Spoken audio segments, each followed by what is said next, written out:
ꯌꯥꯝꯅ ꯇꯉꯥꯏ ꯐꯗꯕ ꯄꯣꯠ ꯑꯁꯤ ꯀꯔꯤꯅꯣ ꯍꯥꯏꯇꯥꯔꯒꯗꯤ ꯂꯩꯕꯥꯛꯁꯤ ꯑꯩꯈꯣꯏ ꯁ꯭ꯇꯦꯠ ꯑꯁꯤ ꯁꯥꯟꯇꯤ ꯄꯨꯔꯛꯄ ꯑꯁꯤꯅ ꯃꯔꯨ ꯑꯣꯏ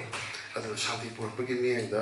ꯑꯩꯈꯣꯏ ꯄꯥꯎꯃꯤꯁꯤꯡꯅ ꯌꯥꯔꯤꯈꯩ ꯀꯣꯂꯣꯝ ꯊꯥꯕꯤꯌꯨ ꯍꯥꯏꯕ ꯑꯄꯤꯜꯅꯆꯤꯡꯕ ꯇꯧꯔꯝꯃꯤ ꯑꯩꯈꯣꯏ ꯇꯧꯁꯨ ꯇꯧꯔꯤ ꯑꯩꯈꯣꯏꯗ ꯔꯨꯜ ꯃꯌꯥꯝꯁꯨ ꯂꯩꯔꯤ ꯑꯩꯈꯣꯏꯗ ꯄ꯭ꯔꯦꯁ ꯀꯥꯎꯟꯁꯤꯜ ꯑꯣꯐ ꯏꯟꯗꯤꯌꯥꯅ ꯄꯤꯕ ꯔꯨꯜ ꯂꯩꯔꯤ ꯑꯗꯩ ꯍꯦꯟꯗꯣꯛꯇꯅ ꯑꯩꯈꯣꯏꯒꯤ ꯑꯣꯜ ꯃꯅꯤꯄꯨꯔ ꯋꯥꯔꯀꯤꯡ ꯖꯔꯅꯦꯂꯤꯁ ꯌꯨꯅꯤꯌꯟꯒꯤ ꯂꯣꯀꯦꯜ ꯑꯦꯗꯖꯁꯃꯦꯟ ꯍꯥꯏꯅ ꯁꯦꯝꯗꯅ ꯑꯩꯈꯣꯏ ꯃꯁꯤꯒꯨꯝꯕ ꯄꯥꯎꯗꯤ ꯐꯣꯡꯕ ꯌꯥꯏ ꯃꯁꯤꯒꯨꯝꯕ ꯄꯥꯎꯗꯤ ꯐꯣꯡꯕ ꯌꯥꯗꯦ ꯀꯥꯏꯗꯅ ꯑꯩꯈꯣꯏꯁꯦ ꯍꯧꯈꯤꯕꯁꯤ ꯏꯚꯟ ꯅꯟ ꯁ꯭ꯇꯦꯠ ꯑꯦꯛꯇꯔꯁꯤꯡꯁꯤꯒ ꯑꯩꯈꯣꯏꯒ ꯃꯨꯛꯅꯕ ꯐꯥꯎꯕ ꯑꯩꯈꯣꯏ ꯊꯦꯡꯅꯈ꯭ꯔꯕꯅꯤ ꯊꯣꯔꯛꯈ꯭ꯔꯕꯅꯤ ꯑꯗꯨꯅ ꯃꯁꯤ ꯑꯩꯈꯣই ꯑꯗꯨꯝ ꯃꯁꯤ ꯅꯩꯅꯔꯒ ꯂꯥꯛꯏ ꯑꯗꯨꯅ ꯑꯩꯈꯣꯏꯅꯁꯨ ꯍꯧꯖꯤꯛꯀꯤ ꯂꯩꯔꯤꯕ ꯇꯥꯡꯀꯛ ꯑꯁꯤꯗ ꯄꯥꯎꯃꯤꯁꯤꯡꯅ ꯀꯔꯝꯅ ꯅꯨꯡꯁꯤ ꯆꯥꯟꯅꯕꯁꯤ ꯑꯃꯨꯛ ꯍꯟꯅ ꯄꯨꯔꯛꯅꯕ ꯍꯣꯠꯅꯒꯗꯒꯦ ꯍꯥꯏꯕꯁꯤꯗ ꯑꯩꯈꯣꯏꯅ ꯏꯗꯨꯅ ꯂꯩꯔꯤꯕꯅꯤ ꯇꯧꯕꯇꯕꯨ ꯑꯩꯈꯣꯏꯅ ꯈꯤꯇꯪ ꯀꯟꯐ꯭ꯌꯨꯖꯤꯡ ꯑꯦꯔꯤꯌꯥ ꯈꯔ ꯌꯥꯎꯏ ꯁꯣꯁꯤꯌꯦꯜ ꯃꯦꯗꯤꯌꯥꯒ ꯑꯩꯈꯣꯏ ꯄ꯭ꯔꯤꯟꯠ ꯑꯦꯟড ꯏꯂꯦꯛꯇ꯭ꯔꯣꯅꯤꯛ ꯃꯦꯗꯤꯌꯥꯒ ꯀꯔꯤꯒꯨꯝꯕ ꯃꯇꯝꯗ खितंग क्लास तौब एरिया मतंग है यावी मोइन हेंजन हेक तौब अखोई दी सोना गंदा मोइन दी स्पोर्ट चलुरनी फोटोजिक मोबाइल दा कई पका कापनी मदु सोशल मीडिया दा थादोरानी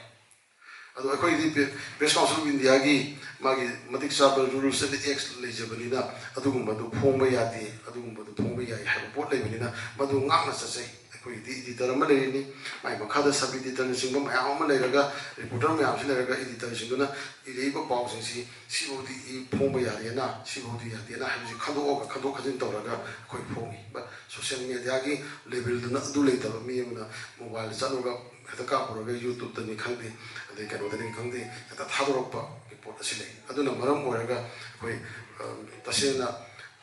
अकंगनबा नियम अमदा अकंगनबा रूल अमगी मखादा थबक तौजरिबा अखोइदा हेक मरम मरता कंफ्यूज तोहनबा अखोइदा चैथेन पिबा अखोई असि यम तोइ प्रजासिंगसु पीपलसिंगसु अखोइगी कनोसे क्रेडिबिलिटी सि मांगपगी खुदुम चादबसे अखोइ मायोंने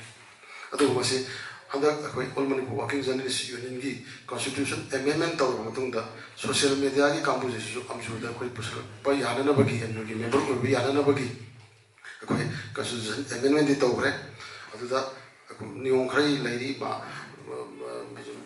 सोशल मीडिया हैंडलिंग ओइतारगदि मासिगी नियम से सकदबनी मागी स्ट्रक्चर लेगदबनी एडिटर लेगदबनी मी सु एम्प्लॉय तौगदबनी मागी एनुअल रिटर्न से असुयाम ओइगदबनी कायना हाइबा अखोइगी नियम अमा कॉन्स्टिट्यूशन अमेंडमेंट सेमदोखरे अदु फुलफिल तौरगदि हाइबा सोशल मीडिया की लेदिसु कोइ अमजुगी मेंबर ओइबा याबगी आयाबा कोइ